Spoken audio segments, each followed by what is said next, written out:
高速罗格人讲讲看了也，高速罗格人讲讲看了也，阿曼阿比的地么瓜，ပညာမျိုးမြင်အလုံးဝင်အလှဆင်ကြတို့ဘဝကြီးကိုအလှဆင်မယ်ဆိုလို့ရှိရင်နံပါတ်1ဘာလုပ်ရမလဲကောင်းဆိုးလောကဓာတ်ကြံ့ကြံ့ခံတဲ့အဲ့ဒီအကောင်းလောကဓာတ်နဲ့အဆိုးလောကဓာတ်ဒီနှစ်ခုကိုကြံ့ကြံ့ခံနိုင်ဖို့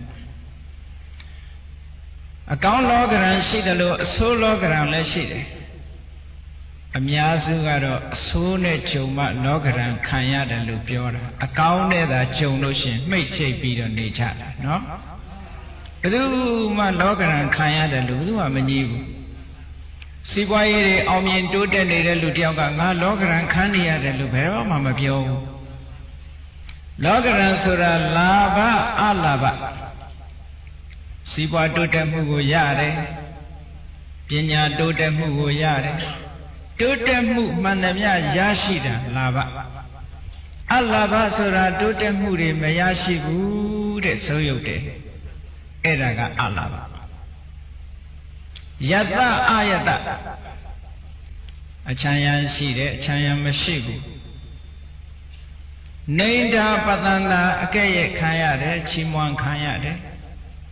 ဒုက္ခဒုက္ခချမ်းသာတယ်ဆင်းရဲတယ်လောကဓာတ်လို့ဆိုတာလောကဓမ္မလူသားတိုင်းကြုံတွေ့ရတဲ့လောကမှာရှိနေတဲ့သဘာဝလို့ဆိုလိုပါတယ်လောကရဲ့သဘာဝကိုလောကဓာတ်လို့လောကဓမ္မဆိုတဲ့ပါဠိစကားကိုကြည့်ပြီးလောကဓာတ်လို့ဒီလိုခေါ်တာဓမ္မဆိုတဲ့နေရာမှာဓမ္မပေးတယ်လို့ဆိုတဲ့ဓာတ်ကြတော့ဓာတွေးကိုနာကြည့်တတ်ပြီးတော့ရေးရတယ်ဒန္တကမ္မဆိုတဲ့ပုဂ္ဂိုလ်လာတာလောကဓာတ်ကြတော့လောကဓမ္မကလာတာဖြစ်သောကြောင့်ရေးထုံးအလိုပြောမယ်ဆိုလို့ရှိရင်တော့ဓာအောက်ချိုက်ကိုမတ်တတ်ပြီးတော့ရေးမယ်သို့မဟုတ်ဓာအောက်ချိုက်ကိုသေးသေးတင်ပြီးတော့ရေးရဓာတွေးနဲ့မရေးရလောကဓာတ်လောကဓာတ်ရဲ့အဓိပ္ပာယ်ကဘာလို့ဆိုလို့ရှိရင်လောကသဘာဝလို့ဒီလိုဆိုလိုပါတယ်လောကမှာလူတိုင်းလောကရဲ့လောကထဲမှာနေတဲ့လူတိုင်းဟာလောကသဘာဝနဲ့ဆုံရမယ်ဆိုတာညင်းလို့ပယ်လို့မရဘူးဘုရားရှင်ကိုယ်တော်မြတ်သိပြီလင်လောကရဲ့သဘာဝအတိုင်းလောကသားဖြစ်သည့်အတွက်လောကသဘာဝတွေဂျုံတွေ့ရလောကသဘာဝဆိုတာတခါတရံအောင်မြင်ကြီးပွားမှုကိုရတဲ့အခါရှိတယ်လို့မရတဲ့အခါလည်းရှိမယ်အချမ်းရံကြော်စောတွေများတဲ့အခါရှိတယ်လို့နည်းတဲ့အခါရှိမယ်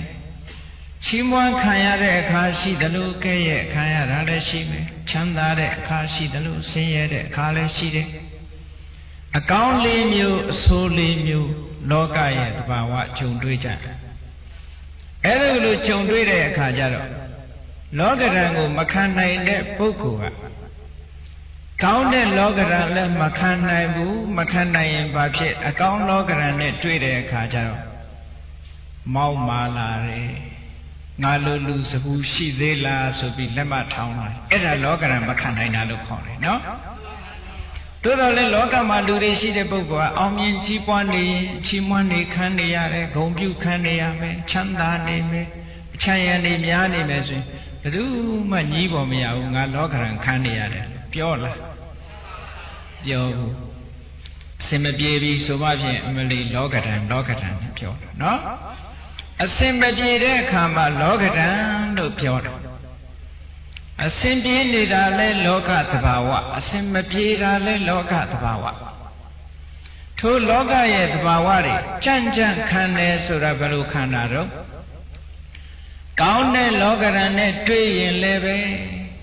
မောက်မာခြင်းတက်ကြွခြင်းမရှိဘူးဆိုးတဲ့လောကဓာတ်နဲ့တွေ့တဲ့အခါမှာလည်းပဲစိတ်ပြည့်ခြင်းအားငယ်ခြင်းမရှိဘူးလောကမှာလူတွေကစိတ်ပြည့်အားငယ်လွယ်တယ်အကောင်းနဲ့တွေ့ရင်လည်းပဲဝမ်းသာလွယ်တယ်နော်စိတ်ပြည့်တာကို depression လို့ခေါ်တယ် စိတ်ပြက်တယ်အားငယ်တယ်စိတ်ထက်တယ်ကြတယ် depression ဖြစ်တယ်ဟိုလောကရန်မခံနိုင်လို့တချို့ကိုတောင်အဆုံးစီရင် depression ပြင်းထန်လာလို့ရှိတယ်အေးလောကရန်ဆိုတာအင်္ဂလိပ်လိုတော့ဒီပညာဒါနကျောင်းဆိုတော့ကလေးတွေမှတ်ရအောင်လို့အင်္ဂလိပ်စကားလုံးလေးလည်းနည်းနည်းပါးပါးထည့်ပြီးတော့ပြောပါနော်လောကရန်ကိုအင်္ဂလိပ်လိုပြန်တဲ့အခါကျတော့ the nature of လောကလို့မပြန်ဘူး vicissitude လို့ပြန်တယ် vicissitude ဆိုတာအကောင်းနဲ့အဆိုးအကောင်းအဆိုးအလှည့်အပြောင်းအနှိမ့်အမြင့်အတက်အကျ vicissitude ဟောလောကရန်ဆို vicissitude up and down တခါတခါလူကထက်ရောက်တခါတခါအောက်ရောက်အဲ့ဒါတွေဂရုစိုက်เสียမလိုဘူးလောကနေတဲ့လူတိုင်းဟာနေမင်းကြီးတောင်ကြည့်ပေါ့နည်းနည်းမိုးတော့အလေးရောက်တဲ့အခါနေမင်းကြီးထွက်လာညနေကျတော့ဝင်သွားတယ်မဟုတ်လားမနေ့ပိုင်းကျတော့အတက်ညနေပိုင်းကျတော့အကျဟောအတက်အကျဆိုတာရှိတာအဲ့ဒါတွေကိုကြည့်ပြီးတော့တက်လာတဲ့အခါကျတော့ဟေးငါလိုလူစပူရှိသေးလားလို့ဆိုဝမ်းသာเสียမဟုတ်ဘူးကျသွားလို့ရှိရင်လည်းဝမ်းနည်းเสียမဟုတ်ဘူးအဲ့ဒါလို့ဝမ်းသာမှုဝမ်းနည်းမှုမရှိဘဲနဲ့စိတ်ထက်ခိုင်မာတာကိုကောင်းဆိုးလောကရန်ကြံ့ကြံ့ခံလို့ဒီလိုပြောတာနော်အေးကောင်းဆိုးလောကရန်ကြံ့ကြံ့ခံဆိုမြတ်စွာဘုရားသခင်ကိုရောမြတ်ကတုတ်တန်တစ်ခုမှာဘယ်လိုဟောထားလောကမှာတဲ့ပုထုဇဉ်ပုဂ္ဂိုလ်တွေဟာလဲလောကဓာန်ဆိုတဲ့လောကသဘာဝနဲ့တွေ့ရတာပဲတဲ့အရိယသာဝကလို့ဆိုတဲ့သောတာပန်သဂရကံအနာကံယဟန္တာဆိုတဲ့ထူးမြတ်တဲ့ပုဂ္ဂိုလ်တွေဟာလဲလောကသဘာဝနဲ့တွေ့ရတာပဲနှစ်ဦးစလုံးဟာလောကထဲမှာနေကြတာဖြစ်သောကြောင့်လောကဓာန်နဲ့တွေ့ဘယ်လိုထူးတော့တဲ့ဘာများထူးခြားချက်ရှိတော့တွေ့ကြတာချင်းတော့ဒူဒူပဲထူးခြားပုံရင်းကဘယ်လိုလောကရန်အပေါ်မှာသဘောထားခြင်းกว่า aptitude towards vicissitude ပေါ့ aptitude စိတ်သဘောထားကိုပြောတယ်နော်စိတ်သဘောထားပုံလောကရန်ပေါ်မှာသဘောထားပုံချင်းမတူသည့်အတွက်ကြောင့်ပုထုဇဉ်ကြတော့လောကရန်လေလှိုင်းရိုက်တဲ့အခါမှာတုန်လှုပ်တယ်ဖရာယဟန္တာတွေကြတော့မတုံလို့ကြောက်အတိပြီးတဲ့တောင်ကြီးဟာမုန်တိုင်းတွေဘလောက်တိုက်လှုပ်သလားအေးတစ်ပင်ကြီးတွေကြတော့လေတိုက်လှုပ်တယ်နော်ကြောက်တောင်ကြီးကြတော့မလှုပ်ဘူးထို့တူပဲစိတ်ဓာတ်အနေနဲ့အရိယာပုဂ္ဂိုလ်တွေကြတော့စိတ်ဓာတ်မလှုပ်ရှားဘူးကောင်းတာနဲ့တွေ့တဲ့အတွက်ကြောင့်လဲဝမ်းသာလုံးမဆိုးဘူးမကောင်းတာနဲ့တွေ့တတ်လို့ရှင်လည်းပဲဝမ်းမနေဘူးစိတ်ဓာတ်တည်ငြိမ်တယ်ကြောက်တောင်ကြီးများသည်ဘုံတိုင်းထံကိုကြံ့ကြံ့ခံတယ်လို့ပဲတဲ့အရိယာပုဂ္ဂိုလ်တွေစိတ်ဓာတ်တုံလုံးမှုမတုံလုံးမှုမှာသွားပြီးကွဲပြားခြားနာသွားတတ်တယ်ဒါဖြင့်ဘာဖြစ်လို့ပုထုဇဉ်တွေကြတော့စိတ်ဓာတ်တုံလှုပ်ပြီးတော့စိတ်အတက်အကျဖြစ်အရိယာပုဂ္ဂိုလ်တွေကြတော့ဘာကြောင့်စိတ်ဓာတ်မတုံလှုပ်ဖက်နဲ့စိတ်အတက်အကျမဖြစ်ရသလဲဆိုတော့တွေးအခေါ်ကွာသွားကြတယ်အဲ့ဒါကြောင့်မလို့သမ္မာသင်္ကပ္ပဆိုတဲ့မှန်ကန်တဲ့အတွေးရှိဖို့အခုလူတရားဝဲကြီးတွေကျင်းပပြီးတရားနာကြတယ်စာပေသင်ကြားကြတယ်ဆိုတာအတွေးခေါ်မှန်ဖို့လူလောကမှာလူရည်လို့ဖြစ်လာလို့ရှိရင်တွေးတာခေါ်တာမှန်အတွေးခေါ်မှန်မှအသိဉာဏ်မှန်ကန်တယ်ဒါကြောင့်မို့အတွေးခေါ်ကွာသွားတယ်ဒါဖြင့်ပုထုဇဉ်တွေကဘယ်လိုတွေးလောကရန်နဲ့တွေးရတဲ့အခါပုထုဇဉ်တွေကစဉ်းစားလိုက်တဲ့ဖြစ်ရလေခြင်းတဲ့မကောင်းတာနဲ့တွေ့ရင်ဖြစ်ရလေခြင်းဝမ်းနဲ့စကားပြောတယ်ကောင်းတာနဲ့တွေ့ရင်ငါလိုလူစပူရှိသေးလားမတွေ့ဘူးလားအဲ့ဒါတမ်အပ်လက်မထောင်တယ်လို့ပြောတယ်လောကရန်နဲ့တွေ့တဲ့အခါကောင်းတဲ့လောကရန်တွေ့ရင်ငါလိုလူစပူရှိသေးလားဆိုတဲ့အတွေးကြောင့်စိတ်အားတွေတက်ကြွမာနတွေတက်ဟောမကောင်းတဲ့လောကရန်နဲ့တွေ့တဲ့အခါကျတော့ဖြစ်မှဖြစ်ရလေခြင်းတဲ့ဝမ်းနဲ့ပဲနဲ့ဟောဝမ်းပူနေသွား depression တွေဖြစ်တယ်အရိယာပုဂ္ဂိုလ်တွေကြတော့အတွေးခေါ်ဘလို့တွေးအေးလောကဓာန်ဆိုတာလောကရဲ့သဘာဝလောကထဲမှာနေတဲ့ပုဂ္ဂိုလ်တွေဟာ အတက်အကျအနှိမ့်အမြင့်ဆိုတာရှိသမျှပဲနှိမ့်တဲ့အခါလဲနှိမ့်ပါစေမြင့်တဲ့အခါလဲမြင့်ပါစေဘယ်အရာမှမတည်မြဲဘူးနေမင်းကြီးတော်မှအရှိကထွက်အနောက်ဝင်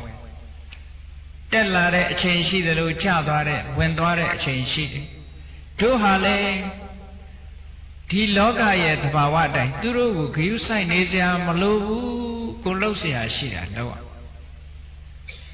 အားလုံးဟာဘာမှမြဲတဲ့အရာမရှိဘူးလို့ဝိပရိနာမဓမ္မလို့စဉ်းစားတဲ့အရိယာပုဂ္ဂိုလ်တွေကြတာဟုတ်ကဲ့လားကောင်းတာလည်းမြဲတာမဟုတ်ဘူးကွမကောင်းတာလည်းမြဲတာမဟုတ်ဘူးလောကကြီးမှာဘယ်အရာမှမြဲတာမဟုတ်ဘူးလို့ကောင်းတာဆိုတာလည်းခဏပဲမကောင်းဘူးဆိုတာလည်းခဏလာဘရရှိခြင်းခဏပဲအလာဘမရတာလည်းခဏနေတပတနာကဲ့ရဲ့ခံရရင်လည်းခဏပဲချီးမွမ်းခံရရင်လည်းခဏပဲယတအာယတအချမ်းရန်ရှိတဲ့အခါဆိုတာလည်းခဏအချမ်းရန်မဲ့တယ်ဆိုတာလည်းခဏဒုက္ခဒုက္ခချမ်းသာတယ်ဆိုတာလည်းတခဏပဲဆင်းရဲတယ်ဆိုတာလည်းတခဏပဲဘယ်အရာမှထာဝရတည်မြဲနေမှာမဟုတ်ဘူးလို့စဉ်းစားလိုက်တဲ့အခါကျတော့ဝမ်းသာခြင်းလို့ဆိုတဲ့စိတ်အားတက်ကြွမှုဝမ်းနည်းခြင်းလို့ဆိုတဲ့ depression ဒီနှမျိုးစလုံးမဖြစ်ဘူးစိတ်ဓာတ်ခိုင်ပါတယ်နော်ကဲတရားချက်ကင်သူတော်စင်ပြိဿတို့အနေနဲ့ကမ္ဘာလောကကြီးကိုအလှဆင်းမယ်ဆိုလို့ရှိရင်ကိုဒီလိုစဉ်းစားပြီးလောကရန်ကြံ့ကြံ့ခံနိုင်ရမယ်တဲ့နော်ကောင်းဆိုလောကရန်ကြံ့ကြံ့ခံ၍အာမန်အပြည့်အားနဲ့မန်နဲ့လောကရန်ကြံ့ကြံ့ခံဖို့ဆိုတာပြောညံ့ညံ့နဲ့ကြံ့ကြံ့ခံလို့မရဘူးအားနဲ့မန်နဲ့ကြံ့ကြံ့ခံရမှာ